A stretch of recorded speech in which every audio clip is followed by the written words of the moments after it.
the Lord. Are you guys well? I'm also well. I'm also well. Thank you for asking. Thank you for asking. I am well. Praise the Lord. It's good to be in the gathering of saints. In the gathering of saints. Do you agree with me? Say it's good to be in the gathering of saints.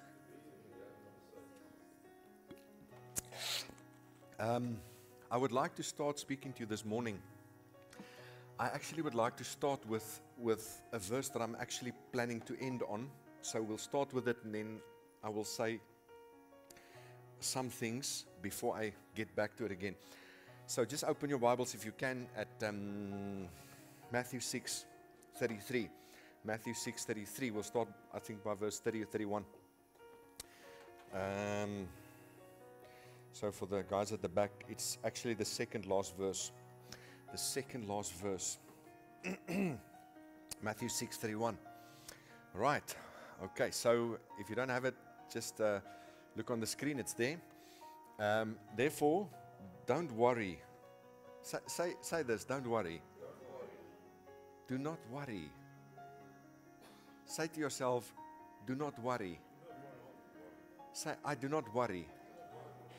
So he's saying, now I want to encourage you to go and read from this from verse 24 to verse 34 actually. And he says, do not worry. He says it 5 times.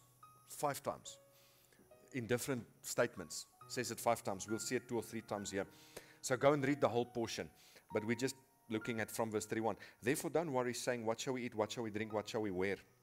So we're now commanded to not to worry, asking the questions of the things that we really need. Okay. Verse 32, he says, for after all these things the Gentiles seek. For your heavenly Father knows that you need all these things. But seek first the kingdom of God and his righteousness, and all these things shall be added to you. Therefore don't worry about tomorrow, for tomorrow will worry about its own things. Sufficient for the day is its own trouble. Let me just look at it again. Again, verse 31. Therefore don't worry saying. Don't worry saying. Usually when people are worried, they say stuff. That's the problem. The actual problem is not necessarily being worried as much as the stuff you say when you are worried. Because when you are worried, you're going to say stuff that contradicts the word of God. And you're going to speak yourself into trouble. So he says, don't worry saying, what shall we eat, what shall we drink, what shall we wear? So don't worry, what will we eat, what will we drink, what will we wear? Don't worry about all the stuff. Where are we going to get this? Where's the, are we going to have enough for food? Are we going to have enough for our future? Are we going to, don't worry about all these things. And he says, for after all these things, the Gentiles seek. So the sinners are seeking after all these things. The sinners are seeking after all these things, the stuff that they need. And he then says, for your heavenly Father knows that you need these things. Okay, so your Father knows that you need these things. So he doesn't say you don't need these things. No, you do need these things, and your Father knows that you need these things. So he doesn't say you don't need these things. He says, don't worry, saying, what shall we eat? What shall we drink? What shall we wear? Because the sinners are seeking or running after all these things, but your Father knows that you need them.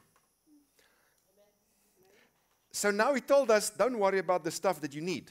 Your Father knows what you need. Okay, what now? So it's still the stuff. I still need the stuff. How am I going to get it? So firstly, don't worry, saying, what shall we eat, what shall we drink, what shall we wear? For the Gentiles, nations that are not in covenant with God, the Gentiles or the pagans or the sinners are running after all these things, and your Father knows that you need these things. Verse 33, but seek first, say seek first. But seek first the kingdom of God and his righteousness, and all these things shall be added to you. Okay, there's the key. So your Father knows that you need all the stuff, and when you prioritize his kingdom and his righteousness, all these things shall be added to you. Okay, so as a child of God, I am commanded by the Lord not to worry saying X, Y, Z. Not to worry saying, I need this, I need that, I don't have this, I don't have that. What about this? What about? Don't worry about all the stuff. But because my Father knows that I need all these things. So he knows I need all these things. And he says, the Gentiles, the sinners, are running after these things. But my Father doesn't want me to run after these things. He wants me to seek first. Say, seek first. To seek first His kingdom and His righteousness. And then all these things will come to me. So if I seek first His kingdom and His righteousness, all the stuff that the sinners are running after will come to me. But what if I don't obey? What if I don't listen to Him? What if I do like many good Christians who just don't listen? Or what if I do like maybe I or you do sometimes when we don't do what He says? He says, don't worry, now you're worried. So He says to me, don't worry, I know you need these stuff. Prioritize my kingdom, my righteousness, all the stuff will be added to you. So now I go and I worry, saying, so now I'm finding myself as a believer, as a child of God, where the Lord is my shepherd, I shall not lack. I'm supposed to not lack, but now I'm worrying. Now I find myself running after all these things that my Father knows I need. Now I don't seek first His kingdom and His righteousness. Now I find myself where I'm not supposed to be, in a place where the things are not added, because I'm busy running after them. So now, we as Christians can find ourselves in a place where God said, you know, Psalm 23, the Lord is my shepherd, I shall not lack. Christians are not supposed to lack. Christians are not supposed to lack. But if Christians don't do what He says, they don't do what He says. They don't follow the shepherd. I'm supposed to not worry, saying.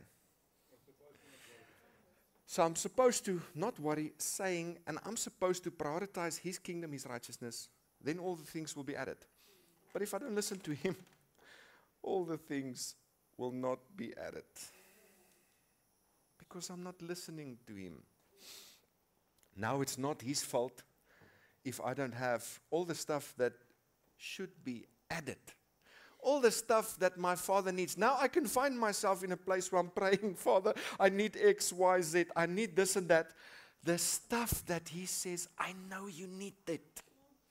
But the problem is now, doesn't matter how much I'm praying, Lord, I need X, Y, Z. But the problem is I'm worried and I'm saying and I'm running after all these things. And I'm not seeking first the kingdom of God and His righteousness. And what then happens? If I don't seek the kingdom of God and His righteousness first, all the other things are not added. So now I can pray as much as I want. The problem is I'm disobedient. I'm not listening to what He says. All right. If I simply repent and I stop worrying, saying, and I realize that God knows everything I need, and I make a decision now, instead of running after all the things that I need, because as a Christian, sometimes we find ourselves running after the things we're not supposed to. But if I now repent and I prioritize His kingdom and His righteousness, all these things that I need will be added. They will come to me. All right? That's where God wants me. When I prioritize His kingdom, His righteousness, all the other things shall be added. I won't have to run after them. They will come to me. Okay, so let's seek first. Say seek first. All right, we'll come back to this verse in a moment. So the title of this message this morning is Equipment to Work Within the Kingdom of God. Equipment to work within the Kingdom of God. So I'm going to move fast, so you got to listen fast. And actually, I want to encourage you. You really should go and listen to these messages again. Don't just hear it on a Sunday once. Go and listen to it again. We post it on the WhatsApp groups. Make sure you're on the group. Make sure that you hear it again. Faith comes by hearing, and hearing by the Word of God. Okay. Isaiah 9:6. I'm going to move fast. If you don't keep up in your Bible, just follow with on the screen. Okay, so for unto us a child is born, unto us a son is given. And the government, say government. And the government will be upon His shoulder, and His name will be called Wonderful Counselor, Mighty God, Everlasting Father, Prince of Peace. Of the increase of His government and peace there will be no end. Okay, it mentions government a second time. Upon the throne of David and over his kingdom, to order it and establish it with judgment and justice. From that time forward, even forever, the zeal of the Lord of hosts will perform this. So we see this prophetic word speaking about the Lord Jesus. Unto us a child is born, unto us a son is given, and the government will be. So the government will be upon his shoulder. So the government will be upon his shoulder. I want to look at this word government now. This word government, if you go and do a word study, is government or empire. Government or empire. The Oxford Dictionary says an empire is an extensive group of states or countries ruled by a single monarch or ruled by a single king, a sovereign state. A sovereign state. So here speaking about saying that the government will be upon his shoulder, and it says of the increase of his government. So we've seen that he has a government. Jesus has a government. Okay. So in Matthew chapter 4, verse 17, Jesus, it says, from that time Jesus began to preach and to say, repent, for the kingdom of heaven is at hand. Repent, for the kingdom of heaven is at hand. So let's think about this, because we get so used to the idea that it's speaking about the kingdom of God, the kingdom of heaven. But what is actually meant when he's saying kingdom, kingdom, kingdom? So Jesus began to preach and to say. So he began. So Jesus began. When Jesus began preaching, this is what he said. Repent, for the kingdom of heaven is at hand. So we have the word kingdom, kingdom. So the word kingdom here is the rule and the reign of the King of heaven. The rule and the reign of the King of heaven. So there's a government of the King of heaven. The rule and the reign of the King of heaven. The Oxford Dictionary says a kingdom is a country or a state that is ruled by a king or a queen. A country or a state that is ruled by a king or a queen. We don't have it much today. We still have, I think, some countries, the UK, Britain has a king, but it's not in the sense that it was in biblical times. In biblical times, a kingdom, the king was the highest authority, and he made policy. He said things and it had to be done. If he said it, it had to be done. So the king was ruling and reigning that territory. And that's what a kingdom is, a country or a state that's ruled by a king or a queen. So we got to think a little bit. Today we have, in South Africa and the United States, we have a democracy. We vote a person in power. And the majority of the nation, they vote. They choose the president, they choose the government. Today we have the Trump administration in the USA. So President Donald Trump was elected by the majority of the United States. But 4 years ago, there was another president. There was the Biden administration. With another president was elected with his administration. So I can assure you that the USA today is a very different place than it was 4 years ago under the Biden administration. But it doesn't say that the kingdom of God is a democracy. No. He speaks, this government is different. This government is a kingdom of heaven. So this is the rule and the reign of the King of heaven, which means we don't elect him. We don't decide this is his kingdom and he's ruling and he's reigning, his kingdom, and this is an eternal kingdom. We don't say, we don't determine what happens in this kingdom. He determines what happens in this kingdom, and we submit to that. We submit and we live and we follow that. It's not a democracy. We don't vote in the kingdom of God. I mean, I'm not talking about you don't vote in the country. Of course you must go and vote. You must go and vote in the country. But in the kingdom of God, we don't vote. We didn't vote God in. We didn't vote Jesus in. He is. And he created, and here we are. Amen. All right. So I want us to think about this. A kingdom is a government, but it's not the way we know government. It's far from the way we know government. It's far from a worldly government. This is a different kind of government. Kingdom. Amen. The rule and the reign of the King of heaven. Amen. The government of the King of heaven. And it says of his government there will be no end. Of the increase of his government there will be no end. Amen. So this idea of the kingdom, and Jesus spoke about the kingdom of God. So much. It even says in, he says about it much, but Matthew 4:26, I'll read it quickly. You don't even need to go there. Matthew 4:26, he says, and he said, Jesus, the kingdom of God, again, the kingdom of God is as if a man should scatter seed on the ground, and he should sleep by night and rise by day, and the seed should sprout and grow, and he himself doesn't know how. For the earth yields crops by itself, first the blade, then the head, after that the full grain in the head. But when the grain ripens, immediately he puts in the sickle, because the harvest has come. So he says the kingdom of God, this government of God, this rule and reign of God is as if a man scatters seed. Now, the significance of the seed obviously is the word of God. We know it says that the seed is the word of God. The seed is the word of God. So this whole kingdom is as if a man is scattering seed. Thousands of promises in the Bible, in the word of God. And they are in seed form. And I think the significance here is, we have to get them out of the seed and into the stuff. The farmers know this very well. They farm with mangoes or with avos here in Zanin. You take the seed of the avo. There is avos in that seed. The seed of the mango. There is mangoes in that seed. The mangoes is in the seed. So the farmer knows how to. There's a process to take the seed. It's got to be planted. It's got to be fertilized. The soil's got to be prepared, planted, fertilized, and then cultivated over a period of time for that seed to become a tree. And that tree, it's a process for that tree to mature and to start producing avos. So the farmer knows how to get the fruit out of the seed. And we got to think like that, because this kingdom is significant, is as a man that's scattering seed. So the word of God is like seed, and we have to be able to get the stuff, all the things that shall be added. What shall we eat? What shall we drink? What shall we need? All the stuff we need. It says in 2 Peter that his divine power has given us everything we need for life and godliness through the knowledge. His divine power has given us everything we need for life and godliness.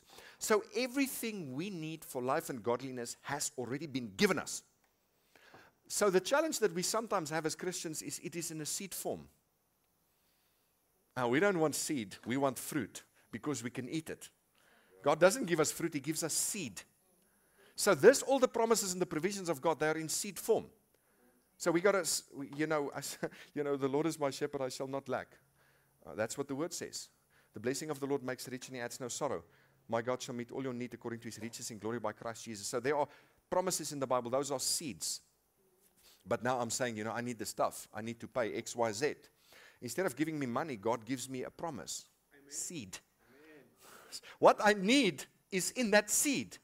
So the process of getting the stuff out of the seed. That's why it's important to seek first but to seek first the kingdom of God and His righteousness. So we got to prioritize the things in the Word of God, first priority, because that's where we get into the process of getting the stuff out of the seed. Getting the stuff out of the seed.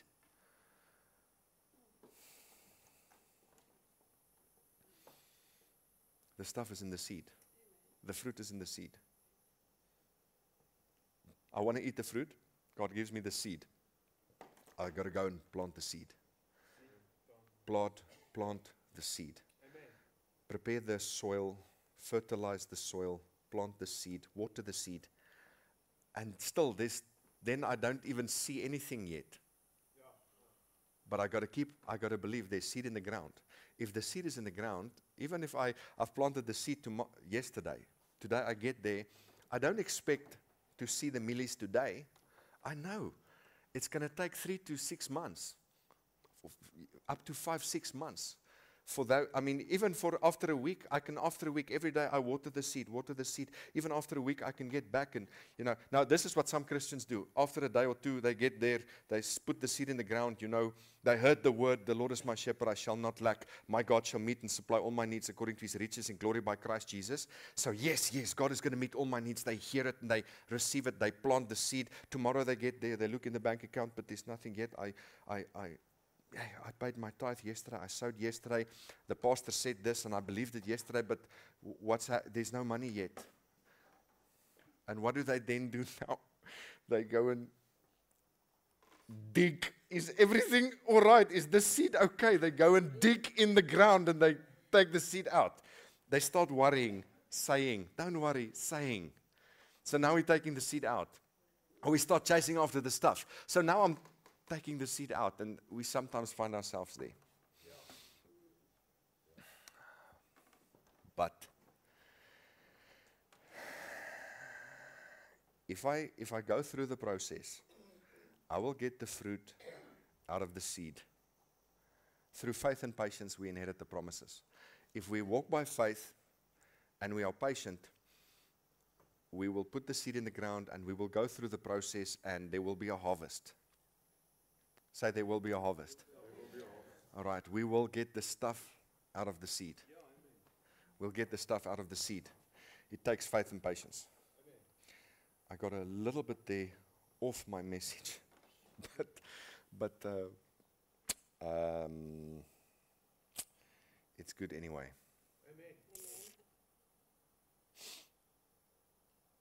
Verse 34, therefore don't worry about tomorrow, for tomorrow will worry about its own things. Sufficient for the day is its own trouble. Don't worry about tomorrow. We are commanded not to worry about tomorrow. We are commanded not to worry about tomorrow.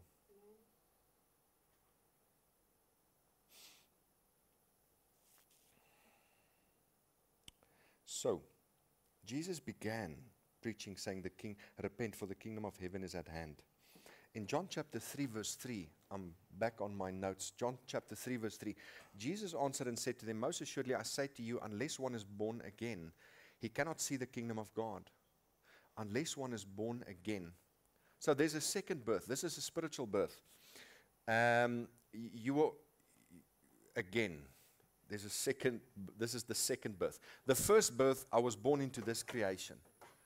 I was born as a baby into this creation, came through my mother's womb, and I was born into this creation. That was my first birth, born as a person. But the second birth is I'm born again. When I received the gift of salvation, I'm born again. So now I'm born, when I'm born again, I'm born into something. I'm born into something. Unless I'm born into this something, I cannot even see the kingdom of God. If you are not born again, you cannot even see the kingdom of God. You cannot see it. Unless a man is born again, he cannot see the kingdom of God. But if you're born again, you can see it. So when you're born again, you're born into Christ. Born into Christ, you're born into the body of Christ, born into a new life. I can say born into the kingdom of God. But he uses the word kingdom. Amazing how much Jesus uses this word kingdom, the rule and the reign of the Almighty. The rule and the reign of the Almighty. So when I'm born again, I was born again. I was born into. Say born into. Okay, let's go to Ephesians chapter 1. Ephesians 1:19. Ephesians 1:19.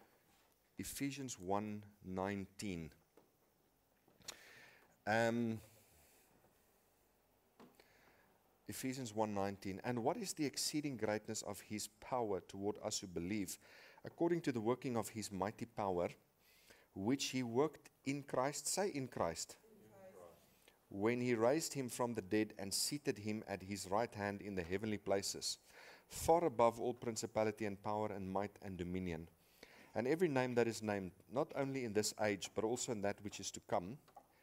And he put all things under his feet, and gave him to be the head over all things to the church, which is his body, the fullness of him who fills all in all. There's the key. The church is his body. The church is his body. The church is his body. When I'm born again, I'm born into his body. That's why it says in chapter 2, Ephesians.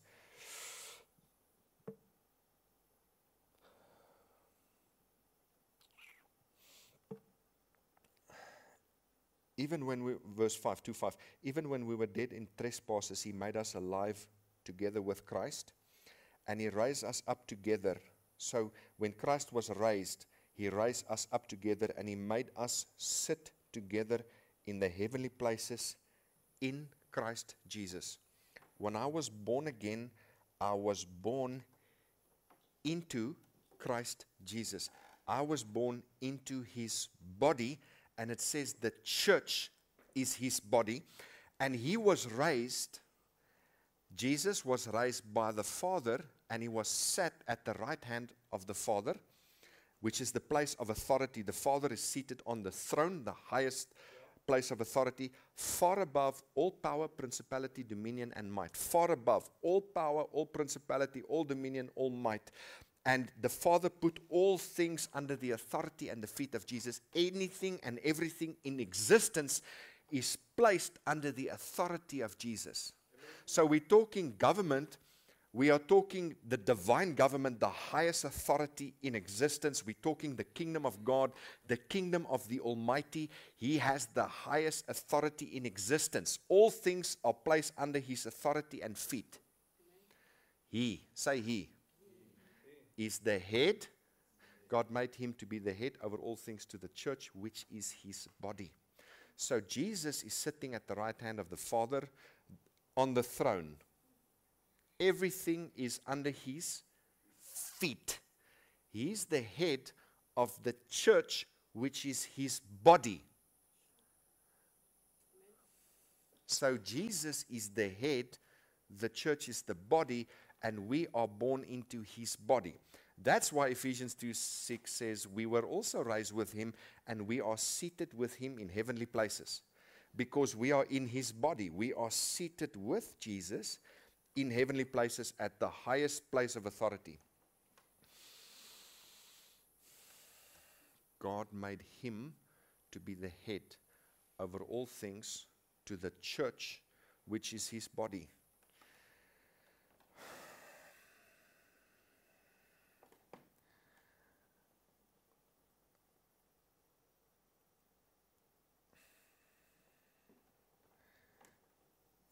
God put all things under his feet. His feet gave him to be the head over all things to the church, which is his body. If the church is his body, the lowest part of the body, even if you're in the feet, at the bottom of the feet, all things are under you. Yeah, that's right. Isn't it? So the body of Christ have authority and dominion over all things. Amen. Even the lowest part of the body, even in the feet, all power, principality, dominion, and might is still under your authority. But it's important that we were born into his body. His body is the church. Now the church is the gathering. They are called out and they gather together for the purpose of worship. And it's important today because we're living in a time where we're living in a strange time. In a strange time, even Christians, even some Christians are rejecting the church.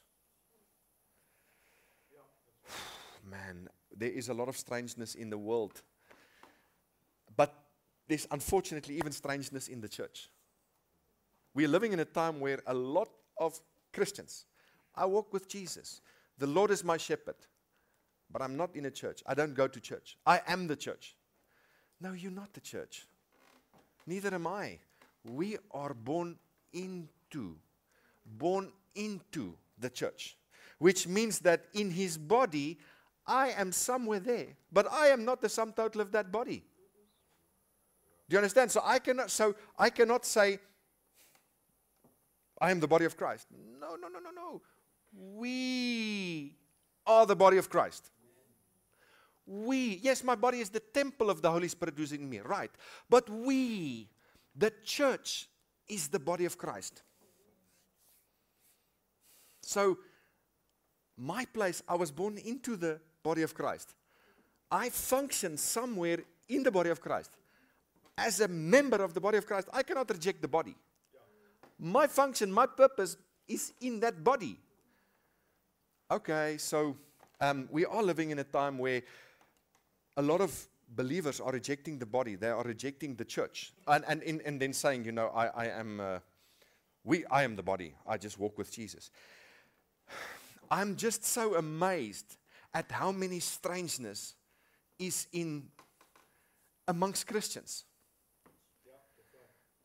I hear so many, there's so many different doctrines and different kind of beliefs and in the church. My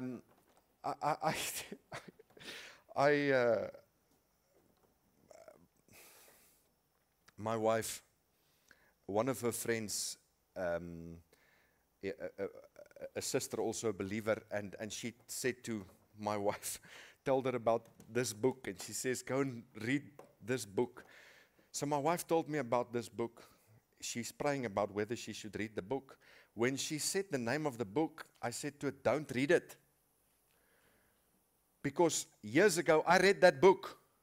And I know that book, it takes you on a very strange directions. And, you know, it is a study of demonology in deliverance. And when you start chasing demons and you start, that dominion is very simple. What does the Bible say? These signs will follow those who believe. They will cast out demons. Amen. So I believe I will cast out demons. When there's a demon in a person, I will cast him out. Amen. I don't need to know what's his name, what's his address, where does he come from, does he have WhatsApp or Facebook. I don't need that. These signs will follow those who believe. They will cast out demons. Also says, you know, they will take up serpents and scorpions. So they will destroy the works of the devil. I give you the keys. I give you the keys to the kingdom of heaven. So he says, I give you the keys to the kingdom of heaven. What you bind on earth will be bound in heaven. What you loose on earth will be loose in heaven. So I have the keys. What you bind, I bind a demon, he's bound. Doesn't matter where he's from, where he lives, doesn't matter. But nevertheless, so the thing is, what we have is we have the scripture. We have the written word of God. And we have the Holy Spirit. And we should walk by the word of God and by the Holy Spirit whenever we get into strange things. When Christians start speaking about stuff, and I just want to know, where is it written? Where do you find that? Where can I see it in the Bible? No, it's not in the Bible. If it's not in the Bible, I'm not interested.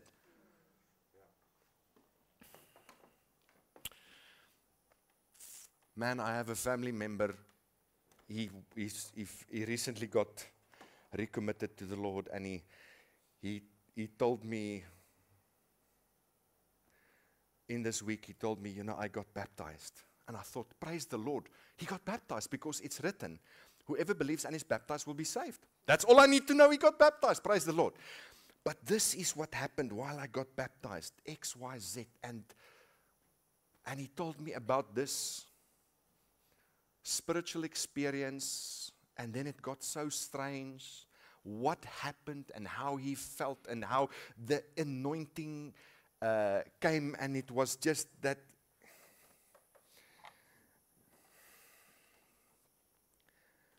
If you are filled with the Holy Spirit, these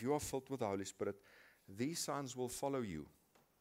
So if you are filled with the Holy Spirit, these signs will follow you. It doesn't matter, you say, I had this wonderful experience with the Holy Spirit, and the anointing was on me and so strong. Okay, all right. I hope you laid your on how many people did you lay your hands and how many of them were healed? That's what matters. It helps not, you know, you had this great spiritual experience and it was so, and your life didn't change.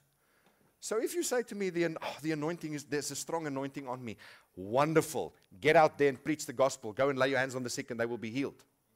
What does it help? You have this great anointing, you feel this great power and this, what is that thing? Needles and pins, but you don't do anything about it.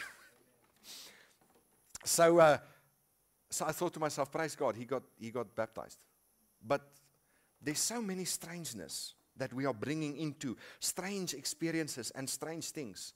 Now, you know, look, I hear, you know, people have, we have fellowship with God. We have fellowship with God, and we may experience Him in very different ways. But, you know, it's got to be scriptural. It's got to be scriptural. But there's so much strangeness. There's so much strangeness Why is there so much strangeness? You know, we Christians, we can fight over a lot of stuff because many of us believe this and some of us believe that. And we can start a war over differences in how we believe. What does the Bible say? Let's stick to what is written. Let's stick to what is written. Right, we only have the Word of God and we have the Holy Spirit. Then we've got the fellowship of the saints, the church. And we've got the gifts that was given to the church. Let's move to Ephesians 4 verse 7. Ephesians 4 verse 7. But to each one of us grace was given according to the measure of Christ's gift. Therefore he says, when he ascended on high, he led captivity captive. I'm jumping to verse 11. And he himself gave some to be. He himself gave some to be apostles, some prophets, some evangelists, and some pastors and teachers. So 5 of them were given for the equipping of the saints for the work of ministry, for the edifying of the body of Christ, till we all come to the unity of the faith and to the knowledge of the Son of God, to a perfect man. To a perfect man. Why does he say a perfect man? To a perfect man, to the measure of the stature of the fullness of Christ, that we should no longer be children tossed to and fro and carried about with every wind of doctrine, by the trickery of men in the cunning craftiness of deceitful plotting, but speaking the truth in love may grow up in all things unto him who is the head, Christ, from whom the whole body, joined and knit together by what every joint supplies, according to the effective working by which every part does its share, causes growth of the body for the edifying of itself in love. Let's just look at it again. He gave apostles, prophets, evangelists, pastors, and teachers for the equipping of the saints for the work of ministry, for the edifying of the body of Christ. So, apostle, prophet, evangelist, pastor, and teacher. 5 gifts was given for the equipping of the saints for the work of ministry. I started my career as a salesman. As a salesman, I had certain equipment. I needed a car, I needed a phone, I needed a pen, I needed an order book, needed business cards. I needed samples. I sold cookware. So I went out and did cookware demonstrations. I had to have samples in order to sell. Even today, we still have salesmen and they still have equipment. Then I became a manager, started managing a team and later a business owner. Today, as a business owner, as a director within Cook for Life, I still have equipment. Now I need an office. I need an office. I need a computer. I need the internet. I need my phone. I still need stuff. Now this stuff is my equipment. Say equipment. Okay. If you take away my equipment, I've got a problem. I mean, if the Wi-Fi is off, there's a problem for me, you know. If the Wi-Fi is off, there's a problem. Also, we need electricity. If the electricity is off, now, you know, luckily we have a generator. But, so, whatever work you're doing, there are equipment for you to do the work. I suppose, for whatever is the work that you are doing, you have equipment. Maybe you're working in an office, you need a desk, you need a chair. If you're working in an office, probably you need a computer. Maybe you need the internet, you need a phone. Maybe you need some stationery, you need some stuff. You know, Renzo needs a lot of things, including his phone, you know. How are you going to phone your zone managers if you don't have a phone? That's right. You understand? So to do our job, we need equipment. Am I right? Yeah. We need equipment. Yeah. How well will you be able to do your work if you don't have equipment? I mean, Renzo, what are you going to do with your salespeople? How are you going to do your weekly goal call to connect with them weekly? If you don't have a phone, you don't have a computer, you don't have an internet, how are you going to do it? They're all over South Africa. You're going to drive to each one of them. It's going to take you for the week. You can drive to each one of them. You understand? So whatever it is your work is, you have equipment. So I want you to think about equipment. So the gift, apostle, prophet, evangelist, pastor, and teacher, the gift is given to equip the saints for the work of the ministry. So the apostle, prophet, evangelist, pastor, and teacher is given to equip the saints for the work of ministry. I am equipped by my apostle, my pastor. Apostle Theo Wolmerans, Apostle Alan Bagg, they equip me to do the work of the ministry. I'm equipped by them. Without them, I'm not equipped. So, you know, as a church, you are equipped by your pastor. You are equipped by your pastor. Without your pastor, you're not equipped. So see your pastor as equipment. See your pastor as equipment to do the work of the ministry. Because he says apostle, prophet, evangelist, pastor, and teacher was given to equip the saints for the work of the ministry. So what is this work of the ministry? The word ministry, he says to equip the saints. Now, so the pastor is given to equip the saints for the work of the ministry. Where's the pastor here right now? Where is he? This is him. Where's the saints? There's the saints. So the pastor was given to equip the saints for the work of the ministry. Now, we've sort of believed that the work of the ministry is the job of the pastor. And the saints, they just sit and they just warm their seats and fight when the pastor speaks about tithing and sowing. No, God gave the pastor to equip the saints for the work of the ministry. So whose responsibility is the work of the ministry? Yes. The work of the pastor is to equip the saints for the work of the ministry. So the saints is responsible for the work of the ministry. This word ministry, if you go and do word study, is the word diakonia. It is an administration. Administration is the process of running an organization, a business, or a government. Like, President Trump has the Trump administration, which means it's his staff. He's got his chief of staff, there's the vice president, there's all the people in his staff. So if we look at the Trump administration, before the election in November last year, they were living all over the US. Then they got elected. When they got elected, when President Trump took office on the 20th of January this year, by that time, they had 2-3 months. They all had to move to Washington, D.C. Doesn't matter where they lived. Some of them, President Trump himself, he lived in Palm Beach, Florida. He's got a lovely place there. He had to move to Washington, D.C. All these people, the whole Trump administration, doesn't matter where they live, for 4 years, they all had to leave their homes and move to Washington, D.C., because this is where the administration operates.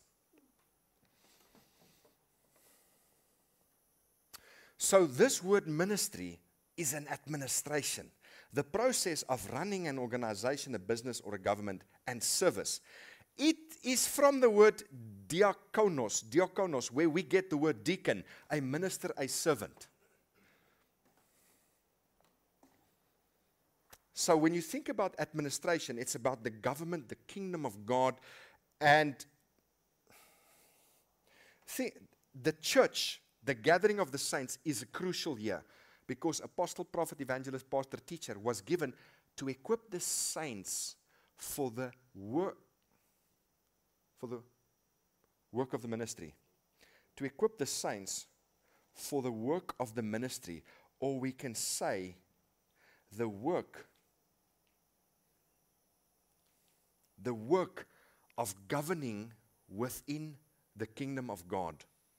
The work of fulfilling your purpose within God's government, within God's kingdom, for the edifying of the body of Christ. So this administration is within the body of Christ, for the equipping, to equip the saints, to give them the equipment for the work of the ministry, the administration for the edifying of the body of Christ, till we all come to the unity of the faith and of the knowledge of the Son of God, to a perfect man. Why does he say a perfect man? Not many perfect men. He says a perfect man, because we are all born into the body of Christ.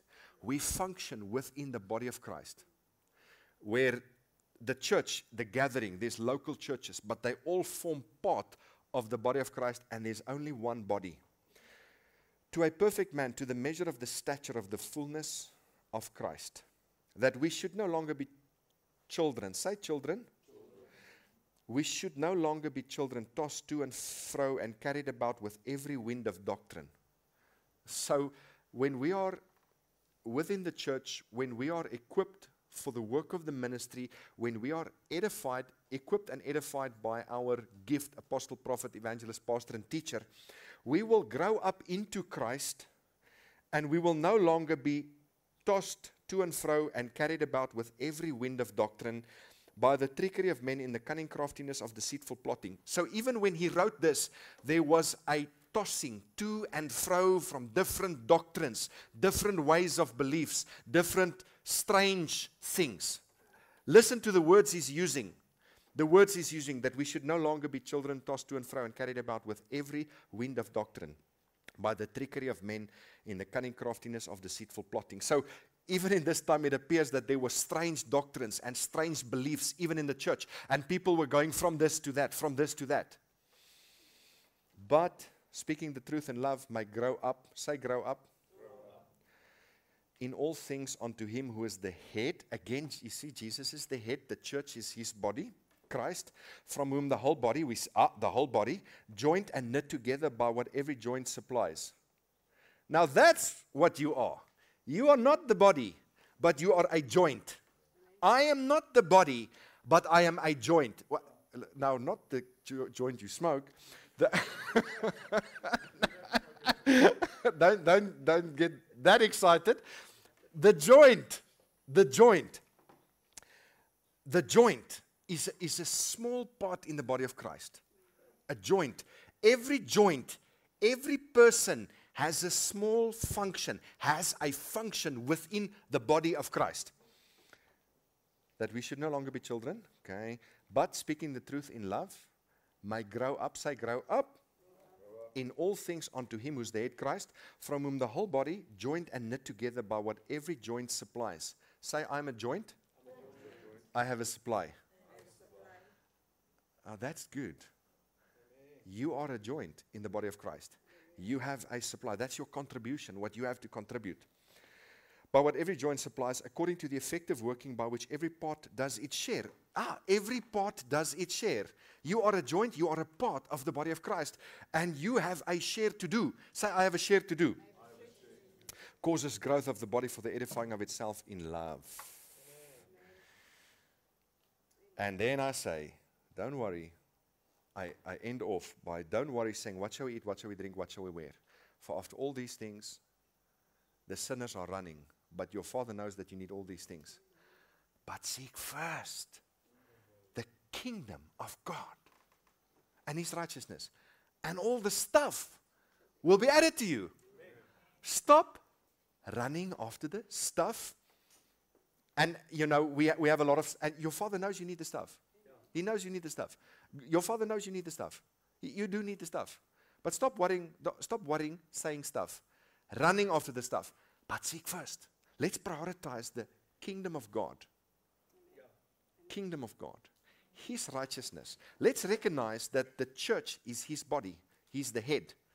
And I am a part, a joint in the church, in his body. So I have a place where God has set me in the church, where I have a part to play. I have a supply. I have a contribution. I have something to do. And when I seek first the kingdom of God and his righteousness, all the other things shall be added. Last verse, I think. So since we are in this government, since we are in this kingdom of God, and since the Lord is equipping the saints for the work of the ministry and is edifying the body, and God is preparing the church. And I say what I see. The church is a mighty organization. But at this stage, it just looks to me like it's in its toddler stage. It's just playing around. If we enter into our prophetic destiny, when we grow up, when the body of Christ, when we grows up, when we fulfill our destiny, when we rule and reign as we're supposed to rule and reign, it will be awesome. It will be awesome. The highest priority on God's agenda, this is it. The highest priority on God's agenda. Matthew 24:14. And this gospel of the kingdom. Say kingdom. So this gospel, this good news of this kingdom will be preached in all the world as a witness to all the nations, and then the end will come. Before the end comes, this gospel of the kingdom, the rule and the reign of the King of heaven, the good news of the rule and the reign of the kingdom of heaven will be preached in all the world as a witness to all the nations. Then the end will come. Then the end will come. The end will not come before. The end will not come before. This is the highest agenda in the administration of God, in the kingdom of God.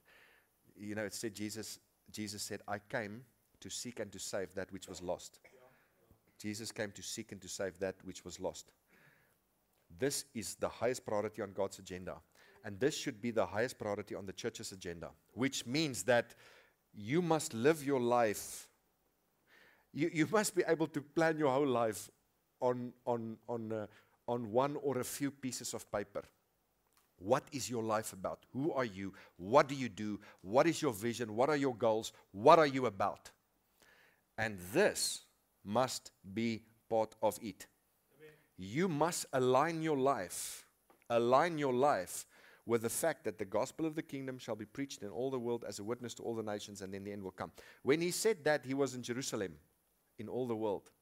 So this good news has now even traveled to Zanin, and it now needs to be preached around Zanin. You understand? So sometimes we get the idea, I need to go and make disciples. He says, go and make disciples of all nations and, travel all over the world. So I need to go somewhere. No, you are somewhere. When he said that, he was in Jerusalem. And that message spread all over the world. So, I don't need to go to Indonesia necessarily. I can work around here because I've been placed around here. And where I am, I can witness, I can testify, I can teach, I can preach, I can invite people to church, invite people to home cell. You must seek first the kingdom of God and his righteousness, and all the other things shall be added to you. So you must prioritize the kingdom of God, his righteousness. Church and discipleship making must be a significant part of your life. The kingdom of God and his righteousness should be your first priority, and if it is, if you seek first the kingdom of God and his righteousness, all the other things will be added. You won't have to run after them.